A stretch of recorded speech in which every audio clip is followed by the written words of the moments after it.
hear so many voices. Everyone just shut up. If you're not in the military, I think a lot of people should probably listen to people that are in the military to kind of talk about things that we're going to deal with that will directly impact us more than it will impact the average American.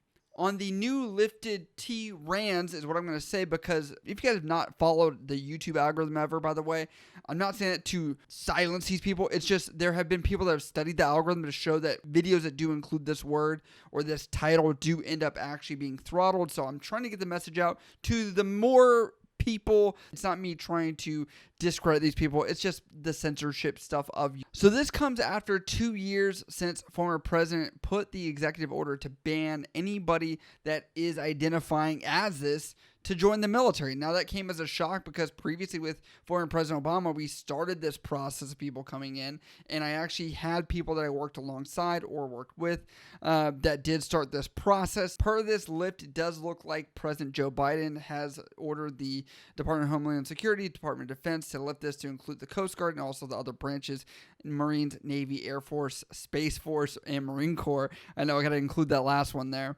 And he says, the all-volunteer force thrives when it is composed of diverse Americans who can meet the rigorous standards for military service, and an inclusive military strengthens our national security.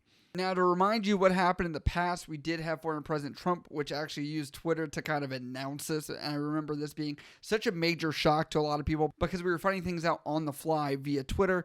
He did mention after a consultation with some of the military leadership back in 2017 that they would not let anybody come in that was T-RANs, the accession policy for people that are in this group. They had to have already been through some kind of change and had some stability. The definition of what means stable was really up in the air for a lot of people. Simply put, T-RAN service members will no longer be subject to the possibility of discharge or separation on the basis of gender identity.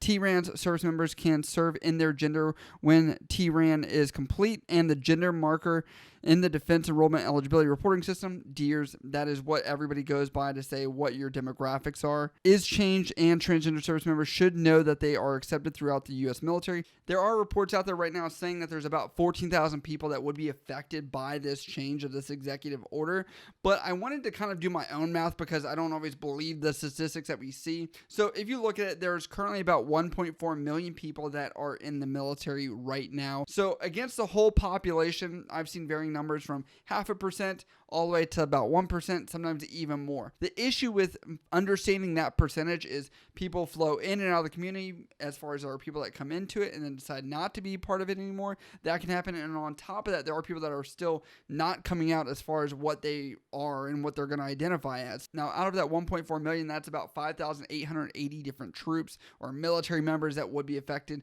And you have to include that would be active duty and the reserve component. So now are these hard numbers? No, because hey, there could be a bunch of people that are part of the T-RANs community that really want to end up in the military, but the policy is probably going to have a big impact on whether people are going to want to come or not based on if they have to pay for already being T-RANs, going into that perspective as well. One thing I've been very surprised about from this is no one's really reached out to, I would say, probably the one spokesperson for the entire T-RANs community in regards to being in the military and having to identify themselves as a male and later coming out as a female, and that is Kirsten Beck, the former U.S. Navy SEAL Chief Petty Officer, actually did release a live stream on Twitter. Just like when President Obama signed an executive order, it was awesome that we had the doors opened. But if it's only an executive order, then we are in a semi-permanent state. So there needs to be more work done. She's still asking that the Biden administration still continue to push forward for legislation, because if you guys do not understand executive orders, realistically, this is kind of like a right now Band-Aid, this is what we want to do, but it's not really been passed by other parts of the government to allow this to really hold up and continue forward, which is why we've seen the changeover in the executive order from former President Donald Trump. So let's kind of break this down, because there's a lot of aspects in military life where I tell people when you're in the military, you don't get to just stay at your job for 8 hours, go home and hang out with your family and friends, and that's it. Once you're off your hours or your clock of work, right, you could still be accessed if you're in the field or you're on a ship. It's a 24-hour job. You're eating together, sleeping together, showering near each other. All these things are factors. So first off, I want to talk about showering and sleeping. Most places I've been as far as showering really it's like an individual shower anyway. The only place I would say that this has not been the case has been boot camp. I don't know if this would maybe change some of the regulation of simply adding a divider of some kind in these various areas, or make them have to. The other thing is the PT test. Obviously, if you have a male that is now going to be T-Rans into the female aspect, what do you expect to occur? They're probably going to kill the fitness test. And I will admittedly say that I'm a female if that's the case. And I'm joking on that because obviously there's a lot of other steps where they're going to make sure you take so much of this medication, you've been stable on it, you've got this provider that follows you along the path and make sure that you're actually able to serve. Also, it does take a while for that DEER system for eligibility to change over from your previous gender into the new one. Also, when we look at deployments, how will this affect the readiness? Because people are like, don't you have to keep taking medication all the time? Yes, that is an impact that will definitely occur, but there are people that currently serve on Navy aircraft carriers that are on HIV meds and all that kind of stuff. So sure, could that mitigate or change where we have you staff a position?